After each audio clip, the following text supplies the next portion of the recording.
Alors ce matin, on va, dans la série Le voyage de la vie et en chemin vers soi, on va accueillir David.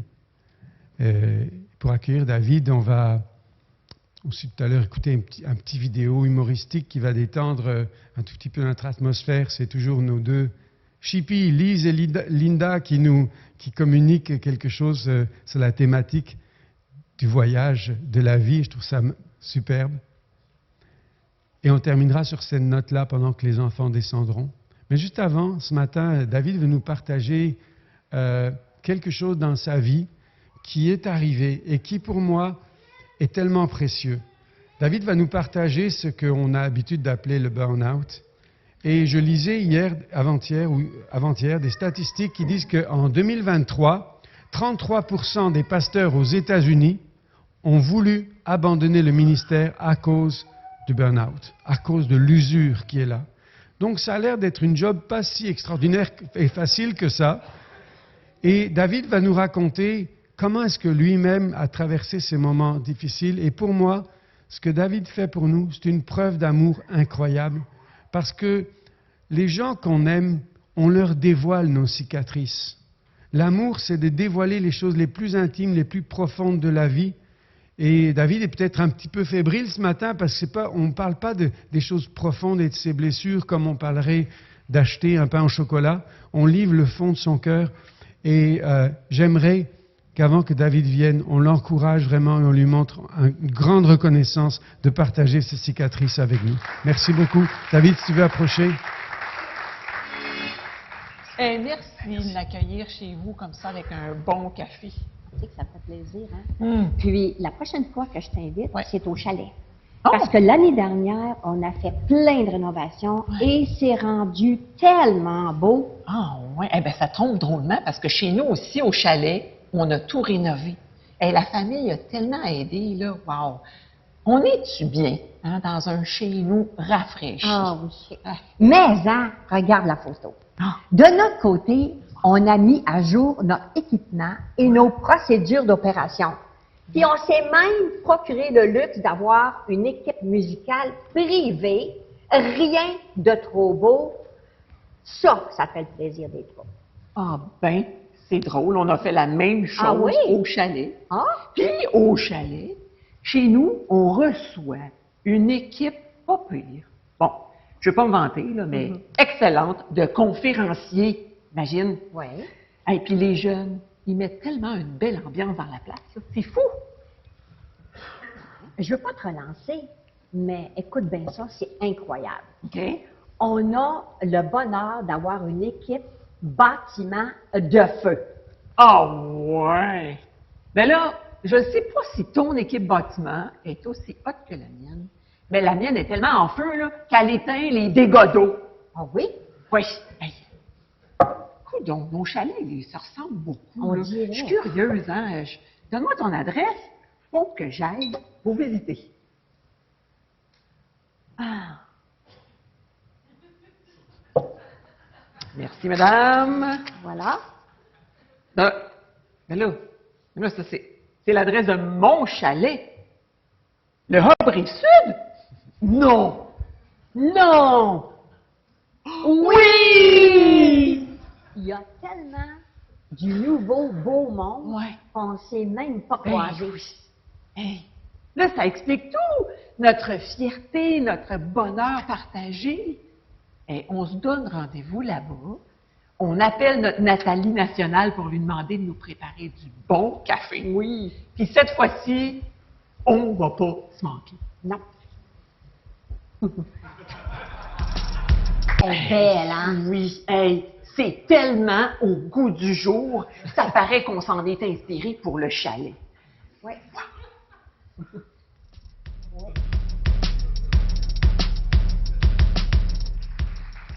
Toute une troupe d'acteurs. Hein. Le chalet du Hub, on y est bien. Eh bien, ce matin, c'est une joie pour moi. Philippe disait que j'étais fébrile, et c'est vrai aussi. Mais c'est quand même pour moi une joie de vous partager cette séance de ma vie, ce bout de parcours, parce que je sais qu'on est en famille. Et parce que aussi ça fait partie en fait de la vie. Le voyage de la vie est parfois fait de moments où on est fatigué. Alors ce matin, c'est ce thème qui va m'amener à vous partager un petit bout de mon épisode. Et cette semaine, en préparant tout ça, en revisitant mon histoire passée, j'ai réalisé qu'en fait ça fait 10 ans. Il y a 10 ans, à cette même période de l'année, au mois de janvier 2014, je suis allé demander à mon médecin de famille 2-3 jours d'arrêt, parce que j'étais vraiment épuisé. J'étais pasteur, vous avez compris à ce moment-là, et j'étais vraiment extrêmement fatigué. En fait, ce jour-là, je ne m'attendais pas à ressortir avec un arrêt de travail. C'était pas 2-3 jours d'arrêt, c'était 2 mois d'arrêt de travail renouvelable pour cause, et c'était marqué sur mon arrêt de travail, de, je cite, burn-out et état dépressif. Ça met l'ambiance, Bonjour ce matin, comment vous allez?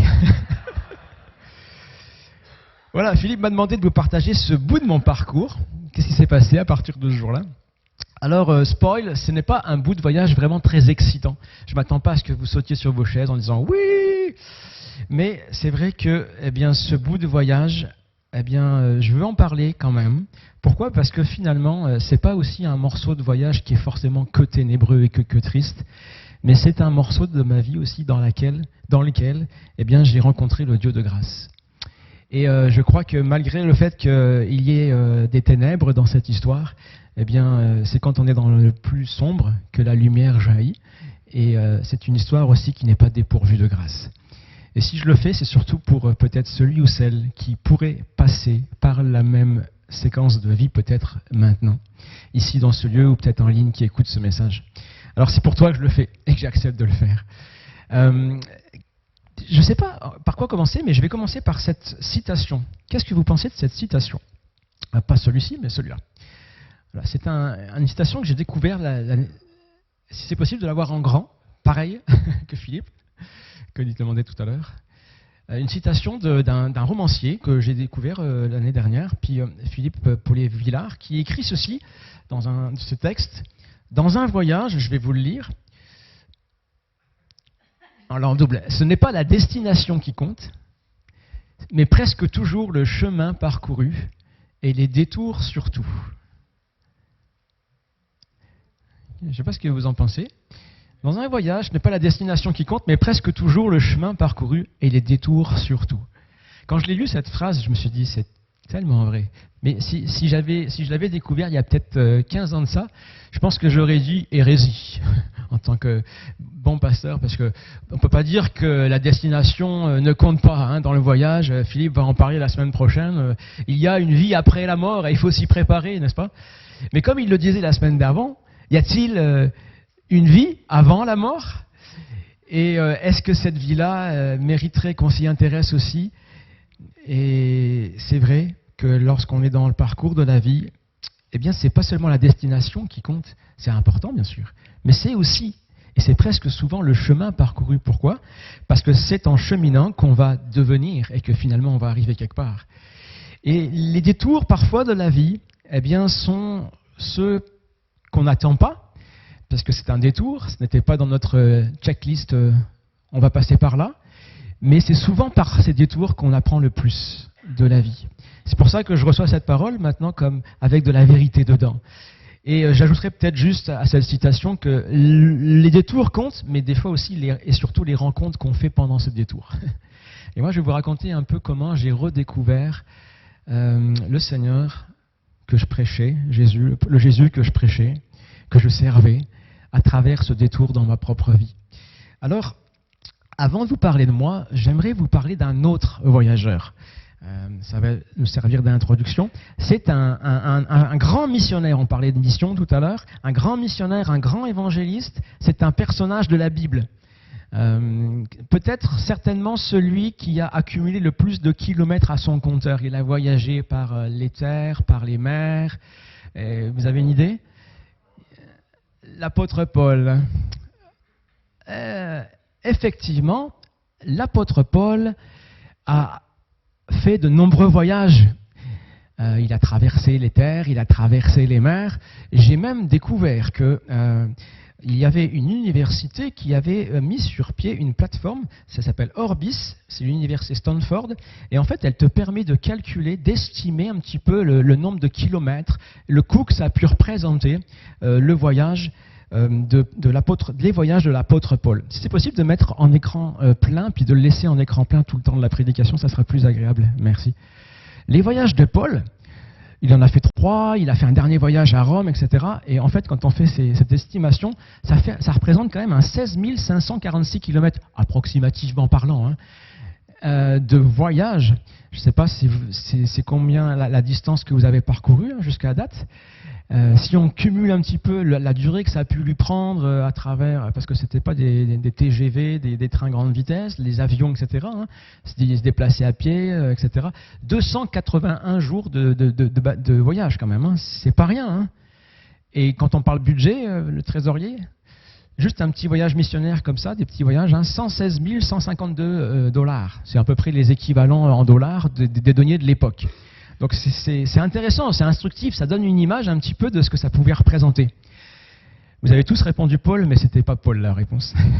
Vous allez me dire, ouais, pourquoi je vous parle de ça? Je vous ai dit, dans un voyage, il y a des détours, donc on en fait un.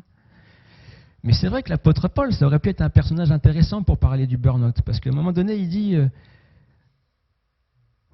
ces voyages-là, il en parle là dans l'Épître aux Corinthiens, il dit j'ai été tant de fois en péril sur les mers, sur la terre, par des faux frères, et tous les soucis que me donnent chaque jour les églises.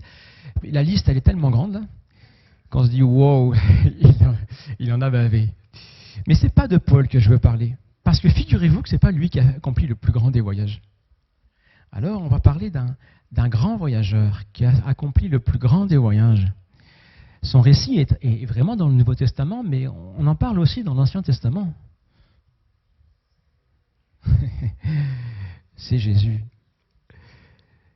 C'est vrai que je ne parle pas de Jésus qui a seulement marché sur cette terre ici-bas, en Judée, en Galilée, dans la Décapole. Non pas seulement de Jésus qui a même fait un temps d'exil lorsqu'il était enfant en Égypte, qui est monté jusque au territoire de Tyr et de Sidon.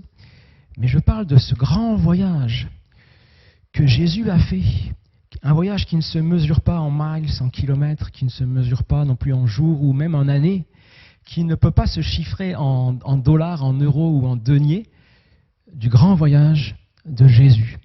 Et pour vous donner une estimation du prix de ce voyage et de la distance qui a été parcourue, c'est très difficile d'en rendre compte. Mais voici quelques textes de l'Écriture qui nous parlent de ce grand voyage. Pensez-y un instant. Le voyage que le Seigneur a accompli pour chacun de nous. Jean nous dit ces choses ainsi, comme dans un poème tellement beau. Au commencement était la parole, et la parole était avec Dieu, et la parole était Dieu.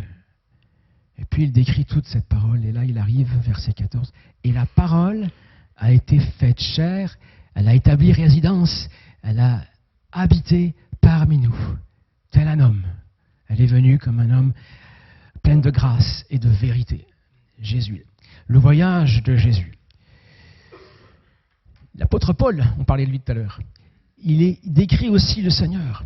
Ainsi, il possédait depuis toujours la condition divine. Pensez-y. Mais il n'a pas voulu demeurer de force légale de Dieu, au contraire, il a de lui-même renoncé à tout ce qu'il avait. Et il a pris la condition de serviteur, il est devenu homme parmi les hommes. Tout à l'heure, on a chanté ces louanges, et à juste titre, quand je pense, quel Dieu si grand, si puissant, celui qui a tout créé, infini, espace illimité, et il s'est auto-limité lui-même, il s'est dépouillé lui-même, et il est devenu plus petit, une créature, un homme parmi les hommes. Et il s'est abaissé même plus loin encore, nous dit l'Écriture, jusqu'à la mort même de la croix. Quel voyage Jésus a-t-il accompli? Quel voyage et quel prix? Et nous avons même dans l'Épître aux Hébreux ce mystère qui nous est révélé, comme d'un dialogue entre la parole qui est Dieu, qui est avec Dieu dès le commencement, le Christ éternel qui existe avant même la fondation du monde et qui, entrant dans le monde, dit à Dieu, de sacrifice, d'offrande, tu n'as pas voulu, mais tu m'as façonné un corps. Holocauste et sacrifice pour le péché ne t'ont pas plu, alors j'ai dit, me voici. Car c'est bien de moi qu'il est écrit dans le rouleau de livres, je suis venu, ô Dieu, pour faire ta volonté. Un dialogue dans l'intimité de la Trinité, entre le Père et le Fils qui est là, le Fils qui s'offre au Père pour accomplir sa volonté et qui vient dans le monde avec un corps, celui d'un être humain. C'est le mystère, un mystère qu'on ne peut pas comprendre avec notre intelligence, mais qui est là révélé et qui nous parle de ce grand, très grand voyage que Christ a accompli en venant parmi nous jusqu'à nous. Pensez-y, pensez à ce voyage. À combien vous l'estimez? Quelle est la distance? Quel chiffre mettre à cette distance? Jésus a traversé le temps, il a traversé l'espace, il a traversé l'éternité, il a payé l'ultime prix, un coût infini. Le grand voyageur, Jésus. Et il a fait tout ça pour rencontrer des petits voyageurs comme vous et moi. Et c'est quoi, à nous, notre plus grand voyage? Eh bien, je crois que notre plus grand voyage ici-bas, c'est la vie que nous avons reçue de Dieu. Mais c'est aussi cette vie que l'on découvre lorsqu'on découvre cet amour infini de Jésus qui est venu jusqu'à nous et qu'on décide eh bien, de vivre ici-bas comme lui-même a vécu en marchant dans l'empreinte de ses pas. Et l'éclaira, c'est va, vie, devient. Mais en Christ, on a aussi cette nouvelle orientation dans notre existence. C'est va, suis-le, et puis deviens comme lui. Va, suis Jésus et deviens. Et en Jésus, nous avons la plus belle des promesses. La promesse d'une destinée, la promesse d'un voyage qui va faire du sens. Pourquoi? Parce que nous tous qui sommes en Christ, eh bien nous dit l'Écriture, nous sommes son ouvrage. Et nous avons été créés en Christ Jésus pour des œuvres bonnes que Dieu a préparées d'avance afin que nous les pratiquions. Pensez-y aussi, ça, c'est incroyable. Dans notre vie ici-bas, eh bien nous avons des œuvres à découvrir que Dieu a préparées d'avance.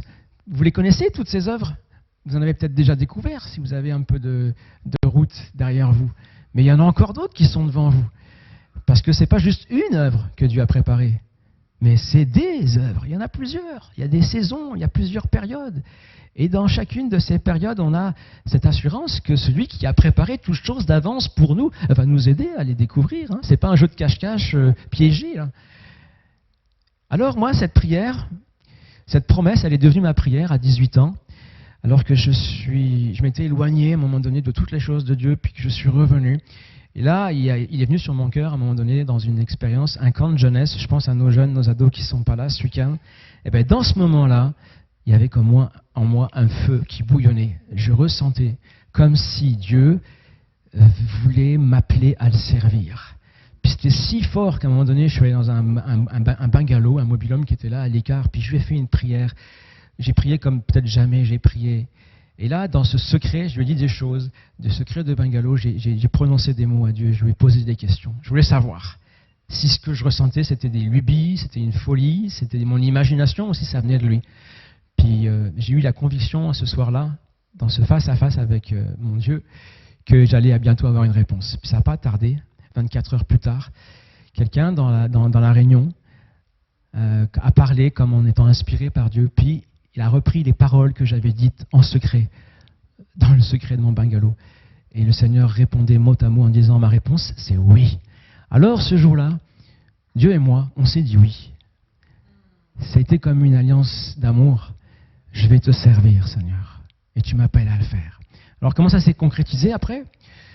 Une chose après l'autre, un pas après l'autre. Mais vous savez, il y avait ce slogan qu'on avait à ce moment-là, « Sauver pour servir ». Ah, tu le connais ? Sauver pour servir, l'armée du salut. Puis c'était vraiment une thématique forte. Alors, il y avait cet esprit vraiment de service qui m'animait. Et puis, il y avait ce conseil, on nous avait dit, tout ce que ta main trouve à faire, fais-le. Ce qu'on ne m'avait pas dit, c'était le délusionné Ecclésiaste qui avait dit cette parole. Qui quelques versets plus tard dira « Tout est vanité, tout est vanité ». Tu sais. Mais voilà, tout ce que ta main trouve à faire, fais-le. Alors je l'ai fait avec joie, avec passion, sans compter. Puis j'ai rencontré ma belle aussi, Solène, on s'est mariés, on a servi avec joie, sans compter, avec passion. Est-ce qu'on a manqué de sagesse parfois? Oui, je pense, dans les langues. Vous savez ce que c'est? Je pense qu'on n'est pas les premiers et qu'on ne sera pas les derniers.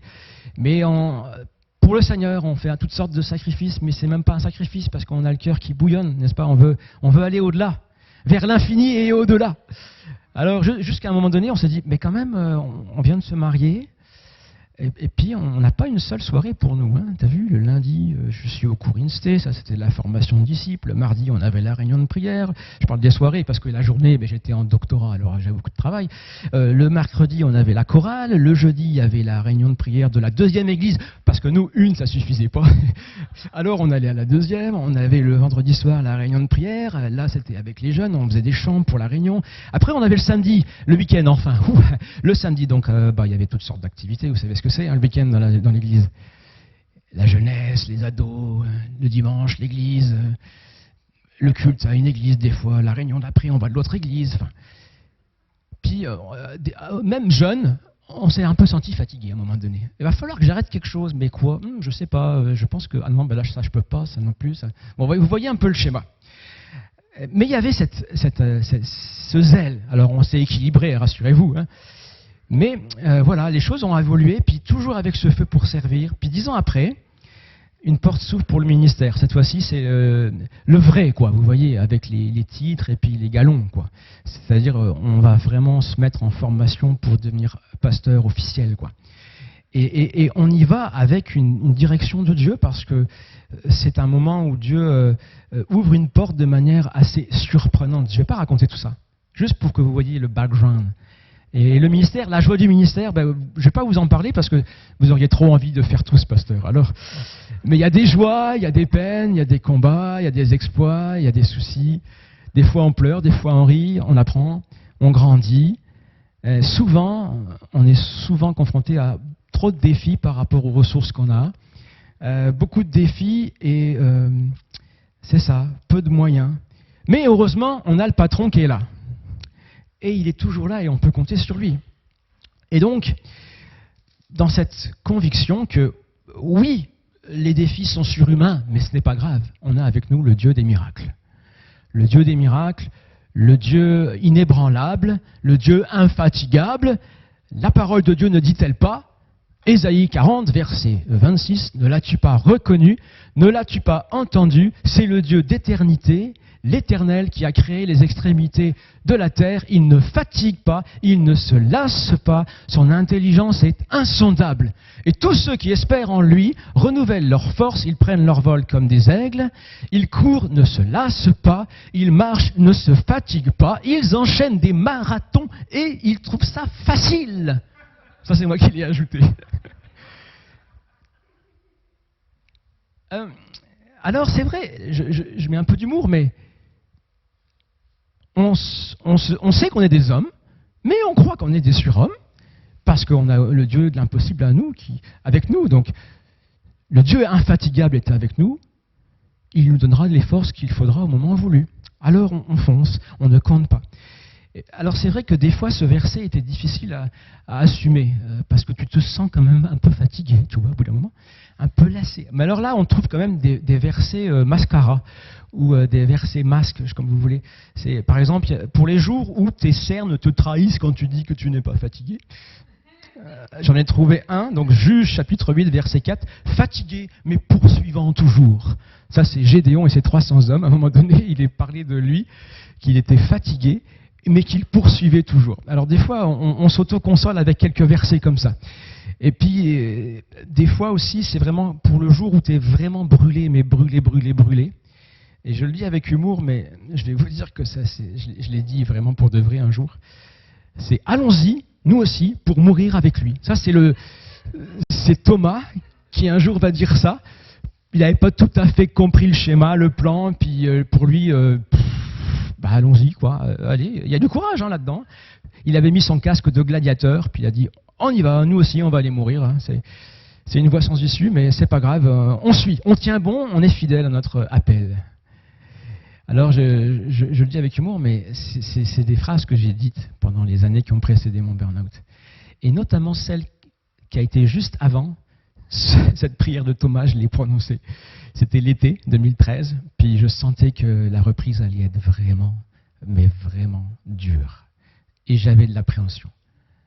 parce que je savais qu'il y avait déjà des signaux dans mon corps, dans mon esprit, dans mon âme, qui disaient « Pause, mais non, on y va, allons-y, allons mourir avec lui ». Alors, des fois, là je l'ai fait avec un peu d'humour, mais on prend comme ça des versets, puis on les balance comme des slogans, hein, comme des talismans, on les agite pour arrière de moi à fatigue, au lieu de se laisser juste interpeller par la parole qui veut nous rencontrer dans nos besoins, dans notre humanité. Et on réalise finalement, on se prend un mur bien sûr, qu'on est fatigué du voyage. Pas juste fatigué, hein, juste une petite fatigue, mais vraiment fatigué du voyage, quoi. Et que peut-être on aimerait bien s'arrêter là. Je vois beaucoup qui acquiescent. Y aurait-il des gens fatigués du voyage ou qui auront connu cette fatigue-là? Vous savez, ce que j'ai fait tout à l'heure avec le chapitre 40 d'Ésaïe, c'est quand même la parole de Dieu, hein, ce verset. Mais c'est que des fois, on prend des versets comme ça, puis on ne va pas à leur rencontre. On utilise des versets au lieu d'aller rencontrer la parole et de se laisser rencontrer par la parole.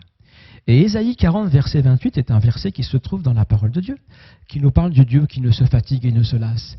Mais cette parole de Dieu, elle est dans un contexte et elle a aussi une intention. Alors je vais la reprendre.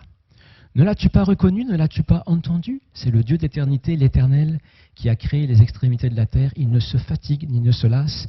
Son intelligence est insondable. Le contexte, c'est quoi? C'est le verset qui précède, verset 27. Pourquoi dis-tu Jacob? Pourquoi répètes-tu Israël?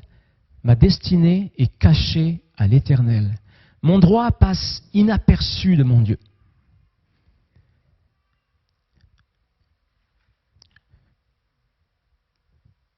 Lire la Bible, venir à la parole, c'est non seulement se disposer à l'écouter, mais c'est aussi s'approcher pour s'entendre soi-même, parler. Ici, Jacob, Israël, Dieu l'interpelle en disant « Pourquoi tu dis ça ?» Et donc il entend ses propres mots, Jacob, Israël, celui qui lit la parole. Il y a un contexte, c'est le contexte d'un dialogue. Dieu parle avec quelqu'un qui est désillusionné, qui pense que sa destinée a été cachée. Les promesses qui ont été posées sur sa vie sont comme fanées, mensonges, trahison, et que Dieu ne se préoccupe pas de lui. Et la parole de Dieu n'est pas là pour condamner, nier, faire taire, mais pour rencontrer cette fatigue, cette désillusion, et pour établir un dialogue. Voici ce que tu dis, voici ce que je suis. Et maintenant, quelle est l'intention? C'est pour t'écraser? Non. L'intention de cette parole, la voilà. C'est le verset 29 qui suit. Il donne de la force à celui qui est fatigué, et il augmente la vigueur de celui qui tombe en défaillance. Le texte d'Ésaïe ici, c'est pas un verset, un credo, c'est pas qui s'impose comme ça, qui flotte dans le vide, c'est pas un slogan qu'il faut balancer à la face, c'est même pas un fouet, parce que des fois on peut me prendre un verset puis se fouetter avec. Tu vois. Ah mais je ne dois pas espérer en Dieu parce que je suis fatigué. Non, c'est une rencontre avec celui qui peut répondre à ton besoin, à celui qui va manifester en plein cœur ta fatigue. Et ce n'est pas juste une fatigue physique ici. Là, je parle pour moi, hein, dans mon expérience, mais c'est une fatigue aussi qui se trouve dans ma conviction, ma conscience de Dieu dans mon existence. Mon âme, mes émotions, mes affects, puis ce que je dis et ce que je crois au fond. Et il y a cette rencontre. Alors, c'est cela. Cette parole, ce qui me frappe dans cette parole, c'est qu'il y a un nom. Il y a des personnes, il y a des visages. Il y a Jacob, il y a Israël. Puis moi, je voudrais juste contextualiser ça. Cette parole-là, la parole de Dieu, quand elle vient nous rencontrer dans notre fatigue, elle met un nom, elle met un visage, elle parle à des situations. Peut-être que cette parole, elle pourrait être adressée ce matin à ce médecin qui est exténué, Sylvain, tiens, j'ai envie de l'appeler, et qui peut-être aime beaucoup son métier, mais qui, dans sa situation depuis cette année, eh bien, pense à tout quitter, à tout plaquer parce qu'il n'en peut plus. Il est juste épuisé. Peut-être que cette parole, elle doit rencontrer ce matin, ici ou en ligne, une certaine Julie, peut-être.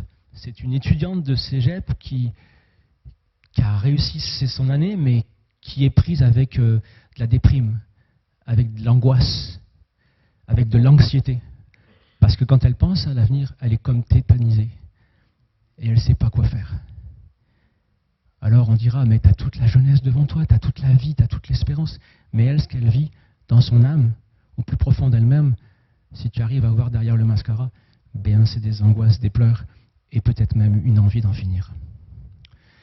Cette parole, elle doit venir rencontrer peut-être Anne, une maman monoparentale, qui est une battante dans la vie, un exemple de courage.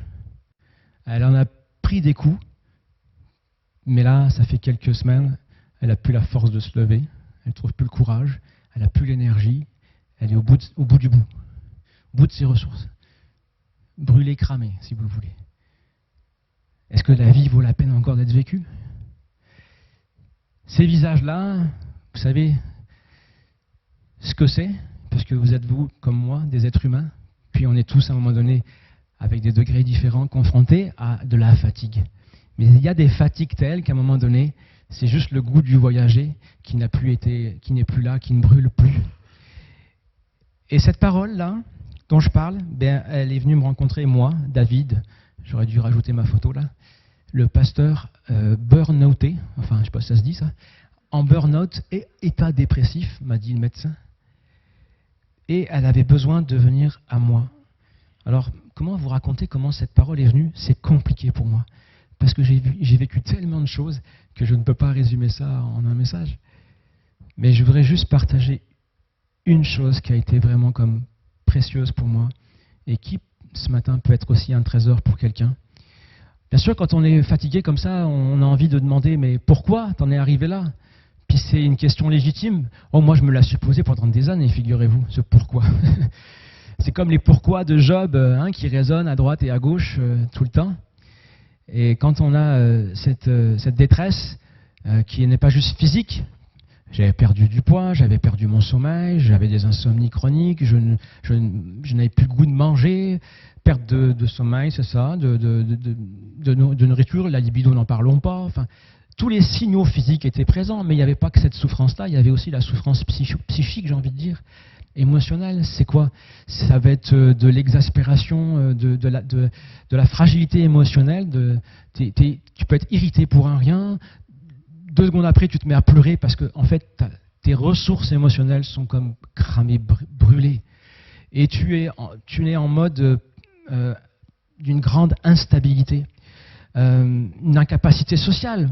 On invite des amis à la maison, mais tout d'un coup, je suis pris par le mal-être, etc. Je suis incapable d'aller juste leur dire bonjour. Je m'isole, je vais dans ma chambre, je me mets dans le lit, puis je reste là comme cloîtré, je ne peux même pas sortir. Je vous parle des choses qui sont arrivées. Je vous ai dit, ce n'était pas une séquence très intéressante, très excitante. En ce début d'année, on aurait peut-être voulu entendre autre chose, mais voilà, c'est mon témoignage. Désolé de vous l'infliger. C'est intéressant, ouais, je ne sais pas. Dans cette période-là, on a aussi de la douleur existentielle. Parce que, au-delà de tout ça, c'est « Ok, mais elle est où la destinée? Ma vocation, les promesses, j'ai pas rêvé, tu m'as fait des promesses, les confirmations, etc. Et tout ça part en fumée. » Vous savez, c'est perte de sécurité, perte de lien, perte de vocation, perte d'identité, perte de sens. C'est ça qui m'a fait le plus mal. Puis, il y a beaucoup de choses qui se sont ensuite guéries avec le temps, physiquement, se sont rétablies. Je passe sur plein d'étapes, émotionnellement aussi. Mais ce qui restait à la fin, la douleur ultime, c'était la perte de sens.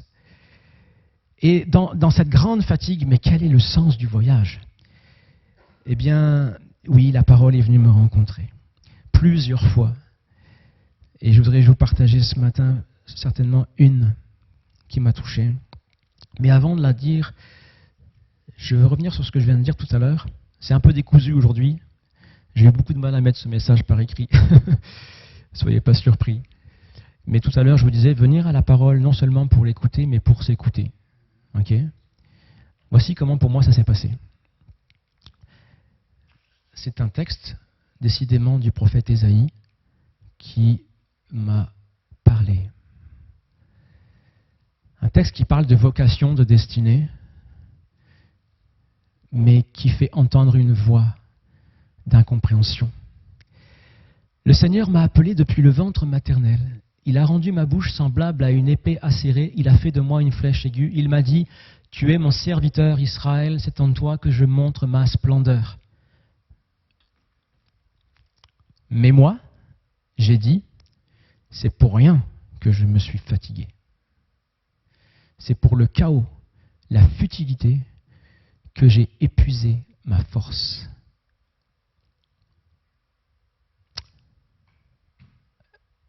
Le texte se poursuit ensuite, plus positivement. Assurément, mon droit est auprès du Seigneur et ma récompense auprès de mon Dieu. Vous savez, la parole de Dieu, elle est tellement vraie qu'elle ne nous cache pas ce que nous-mêmes, nous n'arrivons pas à dire. Ce jour-là, quand j'ai lu ces textes-là, j'ai dit, voilà ce que je vis. Seigneur, je n'arrive même pas à te le dire, mais toi, tu l'as déjà écrit.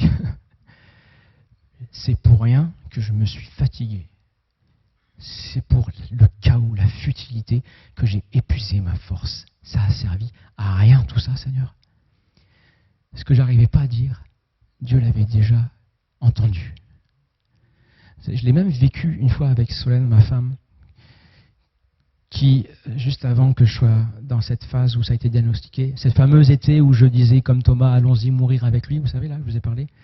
Cet été-là, on parlait à un moment donné, on s'était fait un resto, puis on discutait, puis j'exprimais, c'est ça le privilège d'être accompagné, d'avoir quelqu'un sur qui on peut compter. Et Solène a été un don de Dieu à ce moment-là pour cette période, pour toute ma vie en fait, mais pour cette période-là. Ok, c'est qu'on arrive à parler, puis finalement, ça prend du temps, beaucoup de temps. J'arrive à dire en fait ce que je ressens dans ma relation avec Dieu. J'ai l'impression que Dieu m'a abandonné. Quand je dis ça, on est même sorti du resto et on marche dans la rue. Puis là, vous savez ce qui se passe ? Au même moment, on passe et il y avait plein de stands. C'est une ville en France où il y a beaucoup d'animations, hein, des villes nocturnes. Là. Puis il y a un petit groupe qui chante là. C'est pas des chrétiens, hein. C'est une animation quoi. Le gars il chante avec sa guitare et nous on passe et juste pile quand on traverse, pile là, il se met à chanter quoi ? Je pourrais pas vous le chanter, mais ses paroles c'est il parle de religion, ça, et la religion, j'en veux pas de vos bons dieuseries, etc. Puis là, il arrête la chanson, puis il prend le micro, puis il dit, même si en ce moment, c'est vrai, j'ai un peu l'impression que tu m'as abandonné. Puis là, chanson suivante, blablabla. Bla, bla, bla. Et là, je traverse, on vit ça, je regarde Solène. Je dis, what ? C'était quoi ça ? Une rencontre du troisième type, tu vois, j'appelle ça, c'est... Ce que j'ai vécu en fait, et ce moment-là, ça m'a marqué, parce que ce que j'ai vécu à ce moment-là, c'était comme un hasard, tu vois, on va dire, hein, mais c'est comme si le ciel s'ouvrait, et Dieu qui me disait, « Hey, je t'ai vu, je sais ce que tu vis, voilà ce que tu vis. » Puis je peux même utiliser un chanteur, là, tu vois, pour te le faire comprendre. C'était vraiment fort. Mais ce que Dieu avait entendu, c'est que vraiment j'avais le sentiment-là. Et là, j'ai lu ça, c'est pour rien que je me suis fatigué, c'est pour le chaos, la futilité, que j'ai épuisé ma force. J'avance parce que le temps passe et puis j'ai perdu la notion du temps. Dernièrement, pour préparer ce message, j'ai relu un petit peu mes traces écrites parce que pendant cette période-là, puis j'ai retrouvé ce que j'ai écrit un peu des années plus tard. Donc c'était quand je suis arrivé au Québec un peu plus tard, c'était en 2017. Vous savez ce que j'ai écrit ce jour-là ? Affirmation. J'ai marqué « Ce n'est pas pour rien que je me suis fatigué. Ce n'est pas pour le chaos et la futilité que j'ai épuisé ma force. Ma récompense est auprès de mon Dieu. Je suis son serviteur. Il m'a choisi. il m'a aimé, et je suis façonné pour que ses œuvres soient manifestées. Et puis je vous lis pas la reste, mais c'est pour dire que j'avais parcouru du chemin. Mais là, c'était comme... C'est ça, c'était des années plus tard, en fait. Hein. J'ai écrit ça en 2017, puis c'était comme 3 ans après, quoi. Pour dire que ça prend du temps. Ça prend du temps. Mais dans cette vallée, j'ai vécu quelque chose, et je vais m'arrêter sur cela ce matin, parce que c'est vraiment cette pensée simple, en fait, mais que j'ai vécue et que je voulais vous partager. C'est celle de ma rencontre avec Jésus. C'est bizarre de dire les choses ainsi, mais vous savez, avant d'y venir, que ce texte, en fait, qui m'a parlé à moi, de moi-même, Ésaïe 49, vous savez de qui il parle? Il parle d'un certain serviteur, hein, Israël, pardon. En fait, il parle à beaucoup de monde. Il parle de beaucoup de monde. Mais Ésaïe 49, comme Ésaïe 42, comme Ésaïe 50, comme Ésaïe 52, comme Ésaïe 53, que vous devez connaître, qui a cru, qui a entendu, comme il s'est élevé comme une faible plante. De qui parle Ésaïe? Du Messie. Il parle d'un serviteur souffrant qui va être accusé de manière injuste, qui va subir la déloyauté des êtres humains, envoyé par Dieu, et qui, malgré sa mise à mort et son supplice, va avoir une postérité même pour l'éternité. Bien sûr, les croyants, les chrétiens disent il s'agit de Jésus. Mais se peut-il que Jésus ait été fatigué et épuisé au point de pouvoir dire ces choses-là? Se peut-il que le Messie soit un Messie souffrant, un Jésus épuisé? Eh bien, paradoxalement, c'est ce Jésus-là, plein d'humanité, moi, que je voudrais juste vous conduire ce matin, vous amener, pour vous inviter à vous asseoir tel que vous êtes au bord de la source. S'asseoir tel quel au bord de la source. Au bord de la source, il manque un mot là. C'est quoi cette idée? Elle est bien de l'Écriture, et c'est un texte qui est venu me toucher. En fait, je lisais même pas la Bible quand ça m'a touché. C'est quelqu'un qui m'a envoyé un texto, j'ai repensé à ça aujourd'hui, qui m'a dit, et je suis plus certain de qui c'était, mais comme Pasteur David, voilà un truc que je pense à vous, et elle m'a écrit, cette personne, je crois que c'était une femme, Jésus fatigué du voyage. Puis, poum, c'est quoi ce texte? Voilà le contexte de cette parole. Jésus, ayant su que les pharisiens avaient entendu dire qu'il faisait et baptisait plus de disciples que Jean, quitta la Judée et retourna en Galilée. Or, il fallait qu'il passe par la Samarie. Vous connaissez ce texte, hein? Il arriva donc dans une ville de Samarie, nommée Sichar, près du champ que Jacob avait donné à Joseph, son fils. Là se trouvait la source de Jacob. Jésus, fatigué du voyage, s'était assis tel quel au bord de la source. C'était environ la 6e heure. Une femme de Samarie vint puiser de l'eau. Jésus lui dit, donne-moi à boire. C'est pas tant de la Samaritaine que je veux parler, bien sûr, mais de ce Jésus qui est là, fatigué du voyage. Je crains que les mots ne puissent pas exprimer ce que j'ai pu vivre dans le contact avec cette parole. Parce que c'est très personnel. La femme samaritaine, ce jour-là, elle va être très surprise par la demande de Jésus, qui lui demande à boire.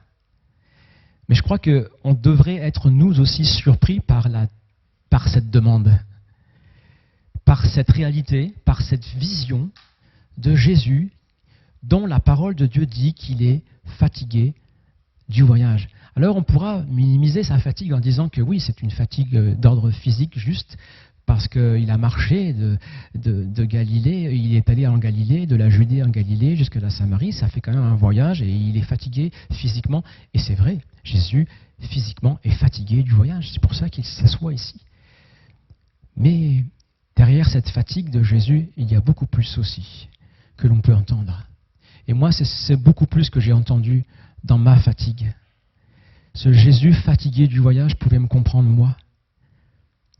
Ce Jésus qui s'est arrêté à cause de sa fatigue peut me comprendre moi. Ce Jésus qui s'est assis m'invite à s'asseoir avec lui, à me tenir à ses côtés, là, tel quel, au bord de la source. Tel quel, c'est-à-dire pas en prétendant quelqu'un d'autre, pas en prétendant être quelqu'un d'autre.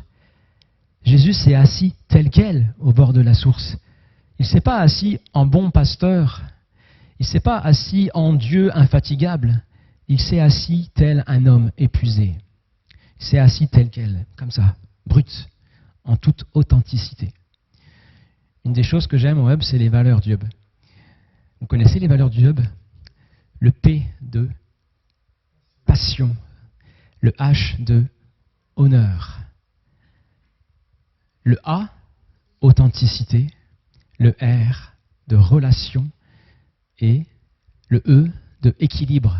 Ce sont les valeurs du mot phare, P-H-A-R-E. Et vous savez, il y a des moments, comme ça a été mon cas, où le P de la passion a disparu. Parce que le H de l'honneur a été piétiné. J'ai perdu le E de l'équilibre et le R des relations est devenu une souffrance. Qu'est-ce qu'il me reste? Juste au milieu, tel quel, un petit A, authenticité. Jésus, fatigué du voyage, s'assit, tel quel, au bord de la source. Ouh. Il y avait une telle puissance dans ces mots.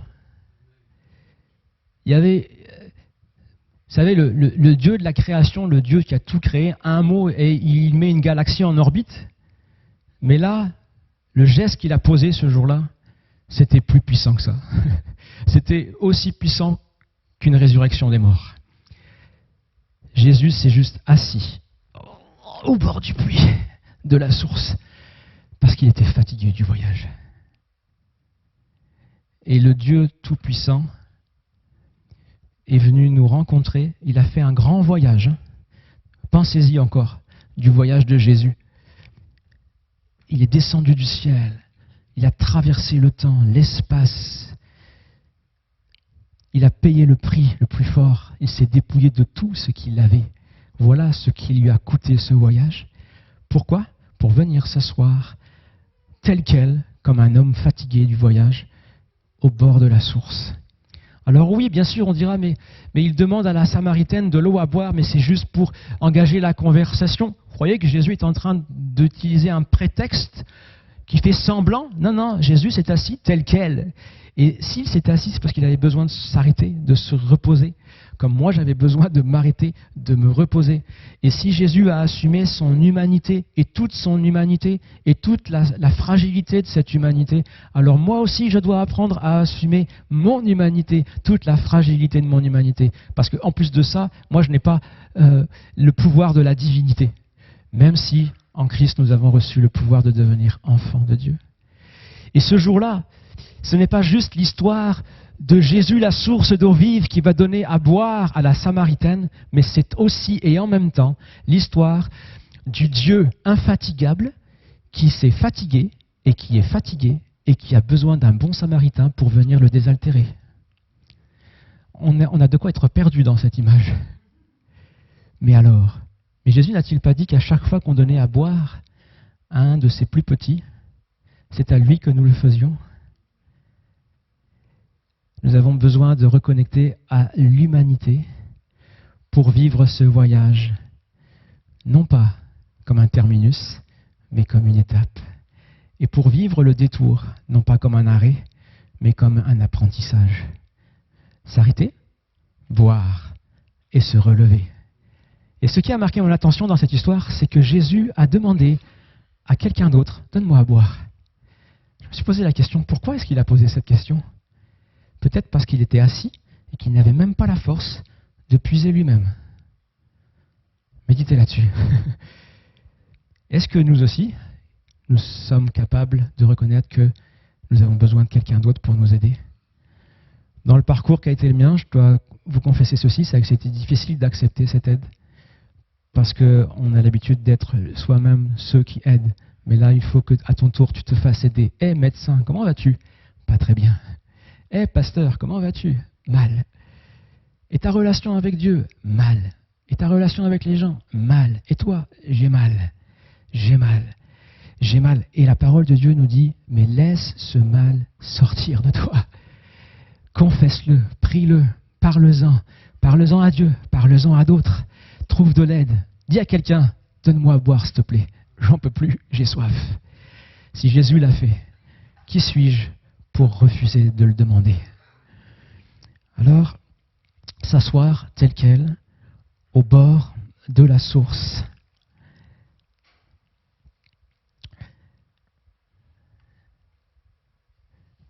Prier avec authenticité. Jésus lui-même a prié toutes les prières. Nous chantons des cantiques souvent inspirés par les psaumes, mais Jésus a prié un psaume assez fort ce jour-là. Mon Dieu, pourquoi m'as-tu abandonné? Prier tel quel, mettre l'authenticité non seulement dans nos gestes, qui demandent un repos, mais aussi dans nos prières. Parce que la spiritualité n'est pas déconnectée, ne doit pas être déconnectée de notre réalité. Nos prières doivent être empreintes d'humanité. Et si nous le faisons, alors vous savez ce qu'on va être tous ensemble? Le hub. C'est quoi la mission du hub? Et je vais terminer par là. La mission du hub, c'est d'accompagner les voyageurs de la vie vers leur meilleure destination. Vous savez quoi? Les voyageurs de la vie, ils sont comme nous. Parfois, ils sont fatigués. Ils n'ont même plus envie de voyager. Alors plaise à Dieu qu'ici, nous puissions être des bons samaritains.